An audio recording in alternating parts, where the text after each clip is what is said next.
Gentlemen, one reason you know that Kash Patel is the perfect choice for the new director of the Federal Bureau of Investigation is that MSNBC News has published an opinion piece. Kash Patel, Trump's pick to lead the FBI, is worse than incompetent.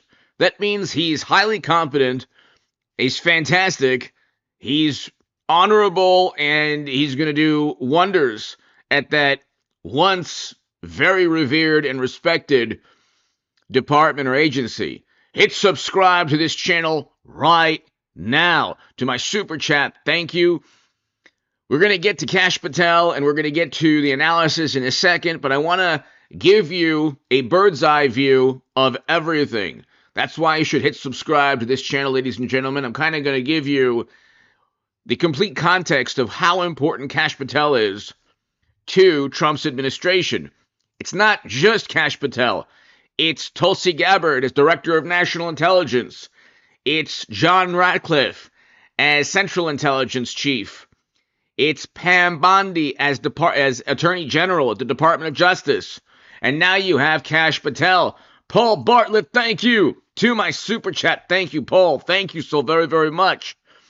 So you have all of these really amazing picks, the antithesis of what Democrats would pick, because they utilized government agencies against Trump. That's why, after all the investigations, he became a two-term president. If you ever question why we need a complete reform and overhaul, okay, among within U.S. politics, just ask yourself, why was Trump indicted a million times? Why was he investigated a million times? This is not just business as usual. He didn't commit any crimes, okay? On the other hand, you have Democrats who had private servers. You had Hunter, who was pardoned. Okay, nobody's pardoning Trump. And there are no secret servers with Trump. There aren't any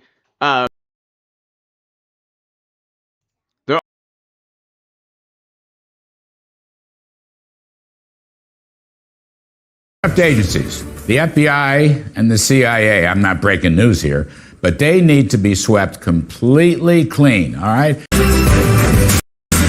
Here, but they need to be swept completely clean, all right? Joining us now to talk about it, Kash Patel, former Deputy Director of National Intelligence and former Pentagon Chief of Staff. Kash, welcome. Appreciate it very much. We know...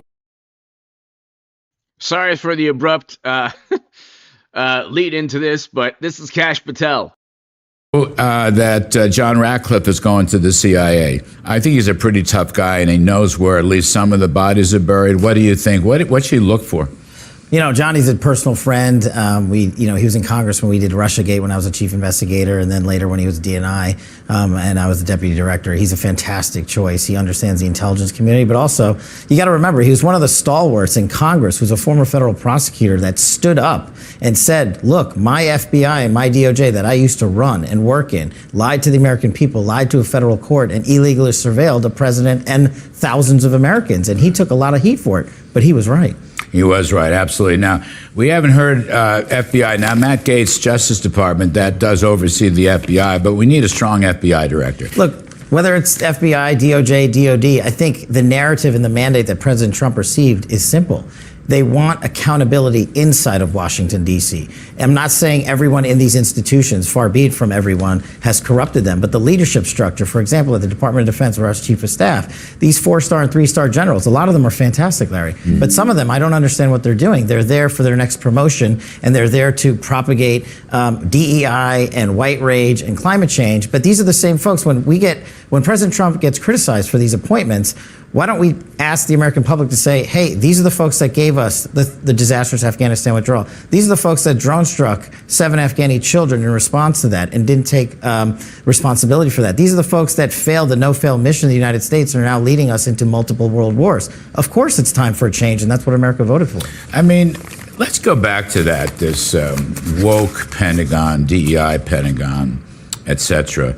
And Pete, Industrial complex, if you let it, will overtake not just the DOD, but all of Washington, D.C., and it has. And they do a lot of good work. But all of these folks that are in these leadership positions that have corrupted it are running a circular revolving door. Hire me into the DOD, then hire me into your 7-figure payday at this defense industrial contract. By the way, while I was serving as Secretary of Defense, let me make sure you get $1 billion contract. This has to stop. This has to be broken apart. I mean, you're talking about a Defense Department, just one clear example, in the Ukraine conflict. They didn't lose $1 billion by wasting it. They lost $1 billion. They can't find it. Right. And this Department of Defense, and you're the economic guy, has not passed a budget audit in 16 years. Of course it's time for sweeping leadership. What you mean hasn't passed a budget audit? This is interesting new info. Yeah, so as Chief of Staff, I oversee the entire Department of Defense, and every year there's an annual financial audit that checks the balances and the books. And the Department of Defense has not passed an audit of its budget in over a decade. Isn't that something? Now, what about the FBI? There was a great story a couple days ago. I think it was the Washington Times. FBI leaders shocked and stunned at Trump's victory. And then it goes on, it takes the next 20 or so paragraphs that they couldn't believe it happened, and they may have to hand in their resumes. Shocked and so. Why would the FBI be so political? That's not their mission. Well, the answer is maybe they're all liberal Democrats over there, and maybe that's part of it, or that they are the ones who were in charge of weaponization. I mean, So Larry Kudlow has it 100% right. That's exactly what took place. Whenever you hear, I'm a foreign policy expert, and, John Ratcliffe or Pam Bondi or Kash Patel is a terrible choice, or I am a former DOJ official, you have to say, well, the article is written from the vantage point of a former expert who is also a liberal Democrat. Unfortunately, the truth is not the concern of media. So the truth is independent of left, right, Republican, Democrat. Sometimes the Trump Republic, in this case, in this era of American politics, Trump Republicans are more in tune or more alongside the truth.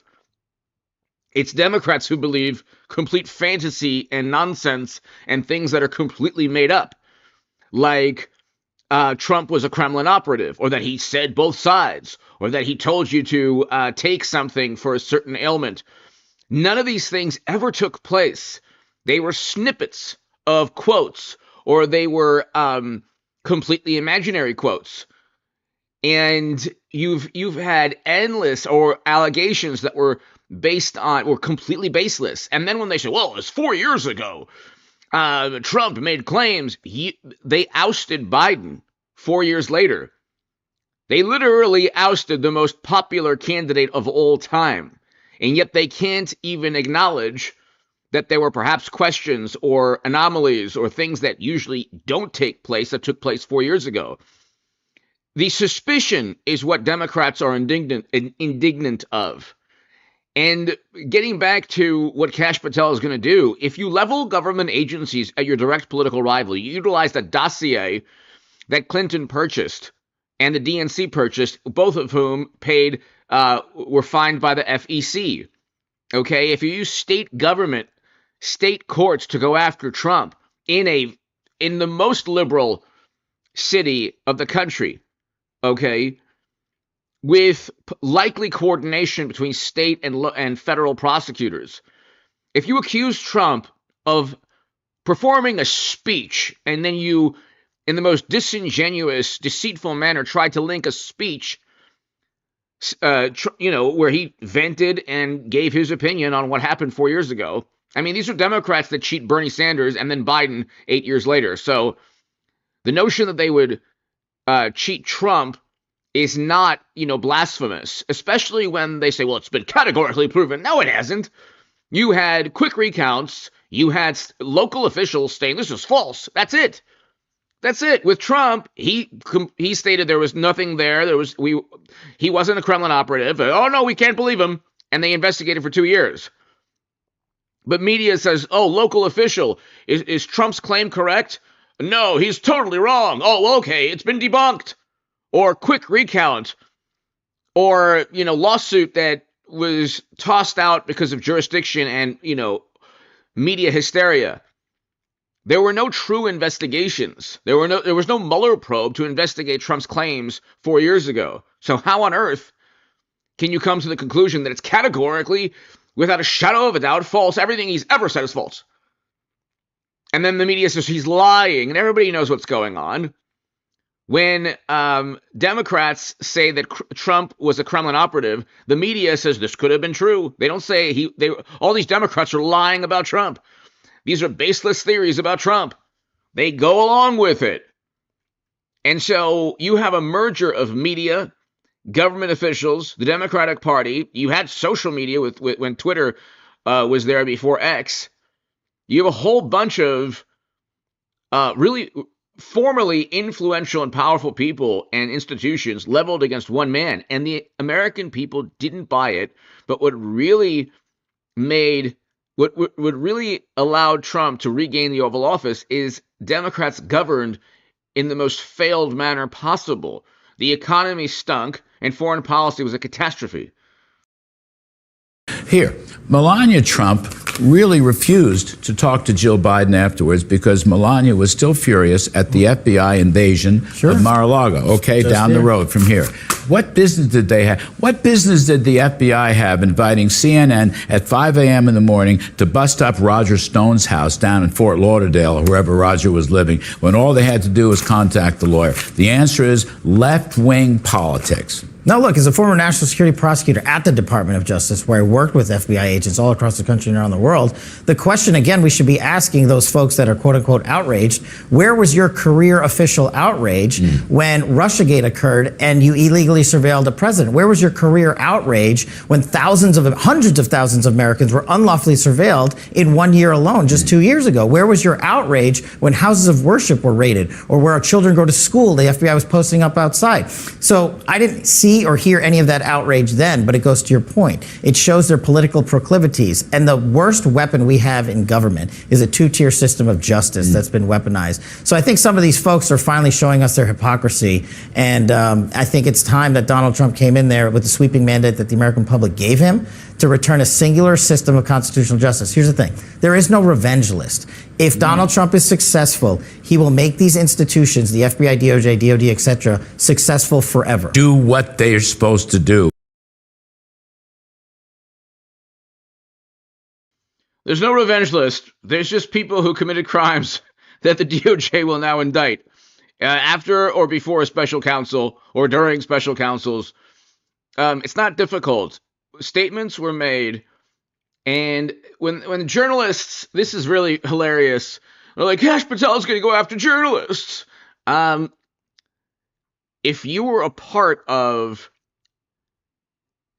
if you had a source, a government source that deliberately filtered false information to you as a journalist, and you knew it was false, let's just say this took place.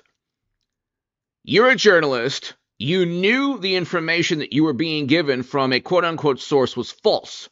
You knew that it would help the Democratic Party, and you're a liberal Democrat, and you knew that it would hurt Trump and Republicans. You didn't care whether or not it was true. You knew it was false, and you published it anyway. And that information was then utilized, the published article or the report was utilized by a judge to then illegally surveil innocent people. I don't know if you're going to get indicted. I don't know if that's just quote-unquote journalism, or that is you're part of a racketeering scheme, or you're part of some kind of you conspire to defraud people, the American public. I don't know. You tell me.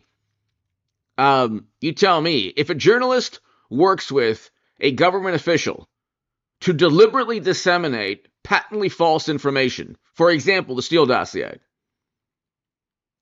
okay, that if you are engaged in libel and you justify the libelous statements because a government agent or federal government employee told you this information, and that government employee eventually gets kicked out of the government because of overt animosity towards Trump, and then you publish as a journalist that information, knowing it's false, knowing it helps one political side, knowing it helps your political side, and you do it with the intent to take down an opposing political party, your political rivals, is that a First Amendment issue, or is that an 18 U.S. Code 371 issue where you can't defraud the American public?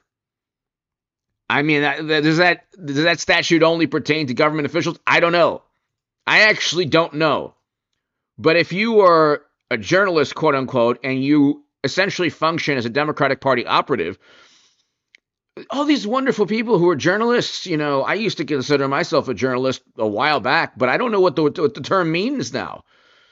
There is no left-leaning publication that investigates the Democratic Party. Hunter's laptop, Bernie Sanders being cheated, Biden being. Where's the investigative journalism on how Biden was ousted and removed? They just go from one fantasy and nonsensical hoax to another. Trump is a Kremlin operative, and Biden was removed for the good of the country because he's patriotic. Okay, but he was the most popular candidate 4 years ago, so maybe that lends credibility to everything Trump was saying. With Julie Banderas, Charlie Hurt, and Dr. Mark Siegel, and this is the Big Weekend Show. We begin tonight with a Fox News alert. President-elect Donald Trump has just nominated Kash Patel for director of the FBI. Trump made the announcement on Truth Social just moments ago. During Trump's first term, Patel served. Jordan, thank you so much. Jordan, thank you. Served as the chief of staff at the Department of Defense. So, Charlie, not too long ago, Donald Trump said that Kash's new book, talking about how he's going to completely eradicate the deep state and also firings at the top ranks of the FBI would sort of be the blueprint for what he would want to do in his new administration. I mean, the deep state needs cleaning. The Department of Justice and the FBI also need some firings and some reform as well. So what do you think he'd be able to accomplish as FBI director? Yeah, well, obviously, Kash Patel has a unique observation and history with the FBI. He has been on all sides of the FBI. He, working for Devin Nunes in Congress, of course, had oversight of the FBI. Devin Nunes is an unsung hero in all of this. He is an unsung hero. It would be wonderful if Devin Nunes was like the number 2 at the Federal Bureau of Investigation. I mean, that would be, maybe, I'm sure he's had enough of politics, but he was front and center, and he was at the forefront of going after the corruption when all the cards were stacked against Trump and everyone around him. See, again, it's very difficult for liberal Democrats to wrap their minds around this. Like, for example, one of the ladies at The View said, well, it's different because, Biden pardoning Hunter is different from Trump. I mean, Trump is much worse. It's like, well, actually, no. Trump didn't have a laptop with potential bribery and graft, which, by the way, the pardon doesn't address. I don't believe, I could be wrong, but I don't believe the pardon addresses the alleged bribery and graft. The weapons charge and the tax evasion, it addresses, but I'm not sure it addresses the laptop too. And if he pardoned Hunter, Joe really pardoned himself also. He's linked directly to Hunter. Hunter was the fall guy for everything. And made life difficult for them. But that was, of course, before he realized just how corrupt the FBI is. He's also been a target of the FBI. And the reason he was a target of the FBI is because he pressured the release of information exposing that the FBI had illegally spied on President Trump's campaign and during his presidency. And the idea that this was only in Washington would this be shocking. He has experience. He knows where the bodies are buried, and you will not be able to fool him.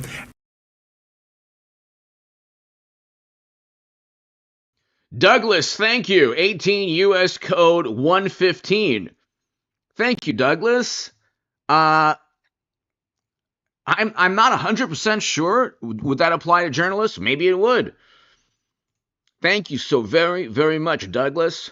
Out of actually doing some of the cleaning that needs to be done. In the book is Government of Gangsters. So let's look at some of what Kash has done. He has served as the U.S. National Security Council official, senior advisor to the acting director of national intelligence, also as the chief of staff to the acting United States Secretary.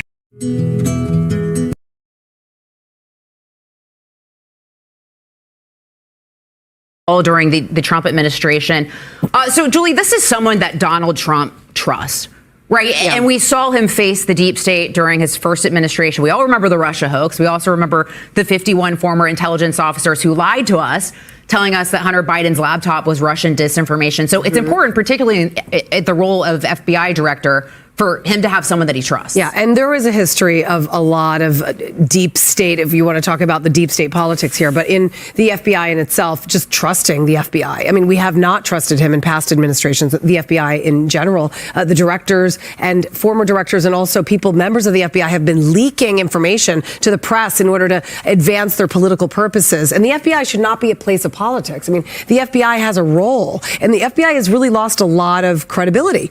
I mean, the FBI does not have credibility. So I think obviously there's going to be backlash. Everyone's going to criticize on the left that Donald Trump has yet once again picked another, conservative who happens to also be a friend, who happens to be an ally. But that's kind of what you need in this White House, because if you don't pick people that you trust, then that's when the leaks happen and that's when the backstabbing happens. And for once, he's got people surrounded by him. And I know that Trump is very much a loyalist and he believes in the people that are loyal to him. And so you know that you're not going to be getting that with Kash Patel and with a lot of other nominees that he's chosen to elect. Yeah, and this is someone who's also faced 2 assassination attempts as well, right? So he really needs people he can trust his inner circle. I think that the key points that have been made, he's cleansing. He's cleansing the FBI here. He's cleansing Department of Justice. He wants loyalists.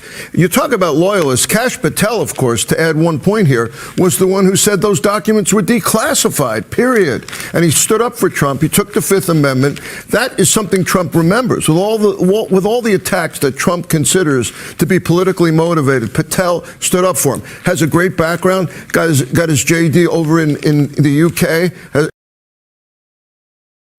So not only does Kash Patel have all the requirements and qualifications and the resume, okay, so now you're getting to just the nasty, deceitful, disingenuous, petulant statements from Democratic partisans, officials, government officials. Oh, he's unqualified. He's not qualified. It's really interesting how if the tables were turned, any pick that they wanted would be qualified, wonderful. If Trump picks the person, unqualified, terrible. That's what media have become. There's zero emphasis on truth. Okay, the truth was, and this is how you know that you can, that my voice is at least logical and rational. The truth is that Republicans 20 years ago, 24 years ago, okay, or 20 around 20 years ago, Republicans were the most deceitful with the Bush, Cheney, and Rumsfeld crew, utilizing intelligence to get us into never-ending counterinsurgency conflicts. And God bless the men and the women and the families, men and women who protected this country and were sent to protect this country. And their sacrifices, the country can never repay the men and women, the soldiers, veterans of this country, okay, the military families. But we owe them better than Bush, Cheney, and Rumsfeld, or Biden, Clinton, or Harris. And we now have Trump, who is a much better. So the pendulum has swung from Republicans lying, utilizing intelligence agencies and government to get us into military conflict, endless military conflict, to Democrats doing the same type of things, creating a new Cold War hysteria because Clinton lost. President Obama's administration, who won the Nobel Peace Prize, was in some ways more militant than even George W. Bush, or almost as militant. Let's put it that way. And then they went after, their last hurrah was going after Trump and accusing him of being a Kremlin operative. And it took 8 years for Trump to regain political power and now completely overhaul and reform everything. But if you were to tell a liberal Democrat this, they just simply don't know, nor do they care. It's like, I'm not disrespecting liberal Democrats. If you told a liberal Democrat, hey, 60 million people are going to come through the southern geographic region of our country, they wouldn't care. It wouldn't be an issue. If it's in their city, then, or their neighborhood, yes, they would care. But it's not an issue. If you say inflation, interest rates have doubled, they don't care. They would rather have double the mortgage rates. Actually, interest rates have exponentially gone up, but mortgage rates doubled. Okay? Mortgage rates doubled. They don't care. If you say, well, look, there's endless invasions and wars and quagmires, they don't care. They just don't care. And then you say, well, Biden was ousted and then Bernie Sanders was cheated. They still don't care. They will vote like robots. Even the left-leaning progressives, which, the far left, they will all vote Democrat no matter what. It's like a computer program. But I'm not born on this earth, and neither are you, to give allegiance to some political party. George Washington, the founders, were against political parties. Is a very, very smart operator, has been in the Department of Defense, as was said, Department of Justice. He's highly skilled. Well, and I like, especially as someone who distrusts government to a great degree, I like the fact that Trump's surrounding himself with people who also don't like the government very much as well, and who've also been targets of the government as well. All right, so let's now head down to West Palm Beach, Florida, where Mark Meredith has been following this story very closely. Mark. Good evening. You're right. I sure have. I'm glad I didn't make dinner reservations for tonight because these nominees are coming out at a pretty much rapid pace. We've also learned that there's going to be a new nominee to head up the DEA, the Drug Enforcement Agency. But I have to go back to the main story at this hour is that President-elect Trump plans, once he makes it to Washington, to nominate a new FBI director who would then, if confirmed by the Senate, take over from Christopher Wray, who filled the job after James Comey was fired back in 2017 as well. Now, Trump has been talking about trying to shake up the FBI for years, and obviously Kash Patel, if confirmed, would be able to do that. He has spoken out quite a bit about what he says is a deep state unelected cabal of tyrants who he thinks are trying to sabotage those that have been elected, including President-elect Trump. There had been rumblings that Patel could end up at CIA. The FBI post was also being out there as something talked about, but we didn't expect this announcement tonight. Now, one of the big questions going forward is what kind of reception he will get up on Capitol Hill. We saw what happened after the Attorney General nominee, Matt Gaetz, was announced.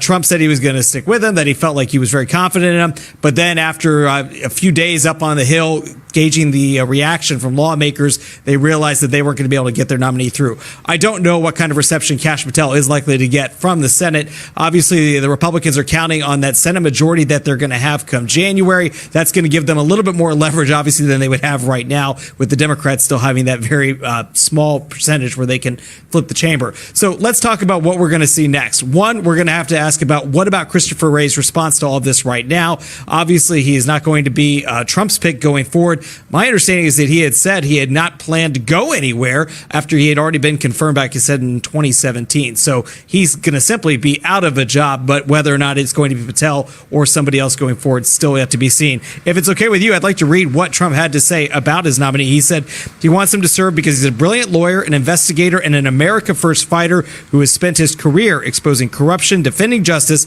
and protecting the American people. Now, what we will also be looking to see is how, if confirmed, Patel would want to shake up the FBI. Obviously, there's been so much focus on the FBI's role back in 2016 as it began investigating Russiagate, and we have seen, of course, those hearings that have happened for years where people were trying to find out who was trying to control some of the behind-the-scenes action as they were investigating Trump. Trump making it very clear he's not happy with the FBI, and this certainly would be a shakeup. Guys. So again, if you were to explain, hey, let's say I don't debate, like, there's no reason. I mean, once I get the channel, I mean, I can debate anybody. I used to debate people all the time on the channel. I'm talking about like, with people I know or just in daily life. I don't debate. If I come across a liberal Democrat, okay, I'm not going to debate that person on how government agencies were leveled against Trump. They simply don't know the information. If you have a lifelong friend who probably disowned you, or let's say if I meet up with lifelong friends who either disowned me or, kind of like distanced themselves from me one day, I'm not going to bring up, Kash Patel indicting a whole bunch of people. Okay, and I'm not even going to if I'm at like a Mexican restaurant or if I'm at like with friends who I haven't seen in a long time, who took it upon themselves to show mercy upon me for, having voted Trump twice and, done such a horrible thing to humanity with lower inflation and better foreign policy and, a moral imperative to vote for Trump if you wanted to end discussion or prevent a nuclear confrontation, which would off the planet. But anyway, I wouldn't. They wouldn't know, like the smartest. You're talking about lawyers and doctors and people, academics, professors. They don't know that the Steele dossier was purchased by Clinton. They don't care if they do know. Trump is worse. Well, the dossier was purchased by Hillary Clinton and it was utilized by the Federal Bureau of Investigation. So what? Trump is worse. Okay, you have text messages saying we're going to stop Trump. The IG report said there was no bias. The Inspector General report, which is, I'm very, surprised you would even know about that, talked about no testimony or documentary bias on a department level. So none of these agencies are going to sign, like have all the employees, we don't like Trump, signed all our employees. So you're never going to find documentary or testimonial evidence if everything's classified, by the way. So that's why Kash Patel, and that's what this is all about, is going to declassify everything. Okay, Kash Patel, John Ratcliffe, Pam Bondi, Tulsi Gabbard, they're all declassified. Exculpatory information and also incriminating information. Okay, you had government agencies working as an extension of the Democratic Party. You had the same extension of the Republican Party with Bush, Cheney, and Rumsfeld. Again, it happens, but now it's time for James Brown, the big payback. Trump needs to play that on continual loop. Back to you. It sure is, Mark. Thank you. A little breaking news to keep things exciting around here. Charlie, how do you think Kash Patel being picked as FBI director, how do you think this will be received on Capitol Hill? What does this fight look like for Trump to get some of these guys through? Oh, there will definitely be a pretty good freak out on Capitol Hill among Democrats. You think? I don't think that there will be as much resistance. The problem for Matt Gaetz was that he started finding resistance among Republicans, and it had less to do with his history of work and more to do with other things. Kash Patel doesn't have to worry about that. There will be a massive freakout over the fact of what he stands for and what he promises to do. What I love about this is, there are lots of flaws with Matt Gaetz, but one of the great things about picking Matt Gaetz is that we were going to have confirmation hearings that we're going to put the Department of Justice on trial, and we were going to have a good 2 weeks of forcing the press to talk about how corrupt the Department of Justice has become and how much the Biden administration and the Obama administration, quite frankly, politicized the Department of Justice to go after their political enemies. The great thing about Kash Patel is, we lost that when Matt Gaetz walked away, but we're going to get it now. When Kash Patel goes before the United States Senate, the entire thing is going to be a trial of the Department of Justice and every single thing that they have done to become more politicized and to become weapons against anyone that the Biden administration or the Obama administration deems as a threat. And that is a magnificent thing. Yeah. Dr. Siegel, I feel like, this was a mandate for Donald Trump, right? I mean, the House and the Senate, they rode his coattails to victory. So I think he should have the people around him that he wants and that he trusts. And that have great talent. And the other thing about Kash Patel is he's a writer, and he messages, and he helped Trump run Truth Social. And that children's book he wrote, The Plot Against the King, which made fun of the whole idea that Trump was targeted in the 2016 election, took his side with a children's book. He does it all across the way, and I think that Trump is picking him, A, because of his talent, and B, because of his loyalty.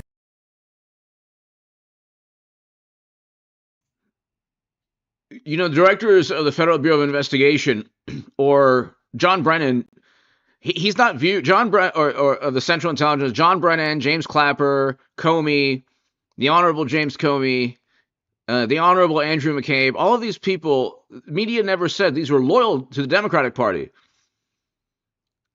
But they were. They went after Trump. It's this veil of impartiality that is nauseating. This farce. Who truly believes, if you understand politics, do you truly believe that the government wasn't leveled against Donald Trump? And if you don't think that's the case, where was the evidence? The evidence all pointed to Democrats. They went after George Papadopoulos, an innocent man, by his book. George Papadopoulos should be part of, he really should be part of Trump's administration.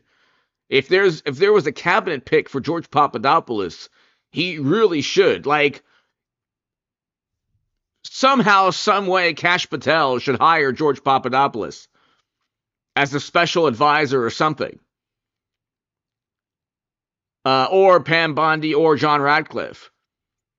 Because nobody really knows how it felt or maybe the intricacies better than George Papadopoulos. He was completely innocent. In fact, he even stated, I believe during the audio tape, he stated, I don't have anything against, I don't have Clinton's emails or anything like that. He said that, and he said that would be treasonous or something along those lines, of which I don't know how they, Clinton's, the Secretary of State's emails were not her emails. They were government emails.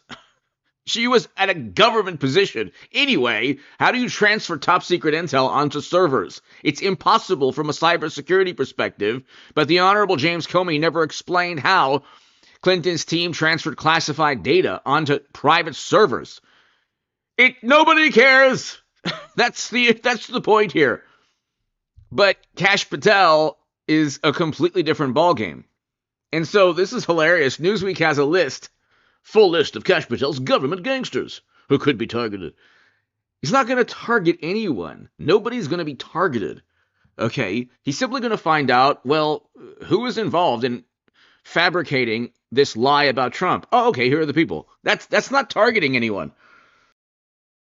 Julie, big picture, looking at some of these nominees and these cabinet picks, what does that tell you about what kind of administration we're going to see from this next chapter? I think that we're going to have more honesty and transparency, because there was one thing that the former President Trump did, and that was be transparent. And this administration has been not. There has been such a lack of transparency in that. And I want to talk about Kash Patel as the man, not just of the professional. I mean, he's super distinguished. He is so smart. He's so qualified for this job. So nobody out there on the left can say he's not. But he's also a good person. Yeah. He's an honest man. He wrote that children's book. He's hysterical. I love him. His personality is amazing. He's a real person. But he also, like a children's book, he is actually a co-author. The two of us wrote for the same children's book publisher, Brave Books. And so I do know him quite well. And I think he's an amazing character. And I think he's going to be a huge asset. And I think it's so important to know that he's taking good character people and putting them into the White House that we can trust, that we know that they're not going to tell us bold-faced lies every single day. These are honest, hardworking people, and I don't think you can really argue against that. Well, and Charlie, Americans overwhelmingly wanted change. Right. They didn't like the direction this country was heading in, and they wanted change, and that's what they're getting. Yeah, there were obviously key issues that that went into this past election. Immigration was one of them. The economy was another. But first and foremost, and the entire, we have talked about having like a third party or a nonpartisan candidate for as long as I've been covering politics. Donald Trump is the first person to come along who is a nonpartisan candidate, who is a third party candidate. So he is 100% correct. The left should love Trump, like the far left that think they're like fighting the system, and they were like literally entrenched within a very corrupt system that created a new Cold War, cheated Bernie Sanders, all that stuff. Donald Trump is basically a third-party candidate. That's why you have so many never-Trumpers. And he has crashed both parties. And the reason is exactly what you just said right there. People are ready for change. They want a scalding change to occur in Washington. And obviously, Donald Trump himself would say that there were mistakes he made, chiefly about some of the people that he hired in the first term. He's not going to make that mistake this time. And I think that, he views his reelection as being a starting point, not a victory, but a starting point for making transformational change. Bringing in fresh talent. Trump doesn't really have a rear view mirror. He's not going to go back in time to somebody that he thinks, well, maybe I'll keep him, maybe I won't. And I absolutely agree with Julie that the bad look from the last administration, of the outgoing administration, of camouflaging everything, a sick president that was hidden from the public eye, except from physicians who knew. I mean, we need fresh transparency. By the way, get Julie Banderas' children's book, Brave Books. Also, good. I'm glad you brought up the fact they did lie to us about. We have a president currently in office who dropped out via X. Said he wasn't equipped to run for president, but yet he's still in office. It's real quick, Julie, then we got to go. No, I mean, it's crazy. And if you look at the past administration and you wonder why he's changing and making these drastic changes, is because that's what America voted for. Yep. They did not vote for Kamala Harris because they wanted change. Even Kamala Harris couldn't accept that this country wants change. So I say go for it. Kash Patel has been very vocal that he wants to absolutely just upend the FBI, just turn it on its back, and he should, because the FBI has been corrupt for way too many years. Totally corrupt. Great guy. Yeah. I'm Steve. So, ladies and gentlemen, I will be back at 11 p.m. this evening. So be here at 11 p.m., people. But this is going to be amazing. You're going to have indictments and prosecution of a great many people. Newsweek has a list, but they don't explain the list. They're like, this person worked here, and that person worked there, and this person was a candidate. And it's like, well, what did they do with the Steele dossier? No one's going to be targeted unless you were part of a dossier that set up and framed Trump. That's all. I mean, I don't understand. Did these people who are esteemed and honorable, did they think that they were just going to go after Trump, try to imprison him, preside? I'm not saying that they did anything. I'm saying 2 attempts on his life. Okay. And then what did they think was going to happen? What did they think was going to happen? That they could just simply set up and frame Trump and George Papadopoulos and Michael Flynn and everyone around him?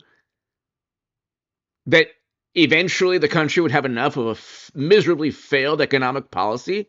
I mean, how did Democrats govern? They didn't really govern. They just had political power, and they kind of tried to appease, a certain political base here and there, and that's it.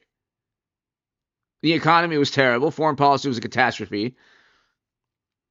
And then they lost power again. So it's like Clinton lost, Trump almost won, quote unquote, 4 years ago. Then we went back to Democrats. They stink. Then we go back to Trump because Democrats were so horrible at governing. And the same people who tried to take down Trump's presidency are like, oh my God, we're going to be indicted. Well, what did you think I don't understand. Why couldn't you simply have allowed Trump to function as a president? I don't understand how these people who are supposed to be part of an enemies list. Why didn't the top bureau officials just simply allow Trump to function as a normal president without trying to set him up and frame him? Why? What was so hard about allowing this man to have a presidency? And I could go on forever on why they didn't do this. The hubris, the arrogance, the quest for unmitigated political power.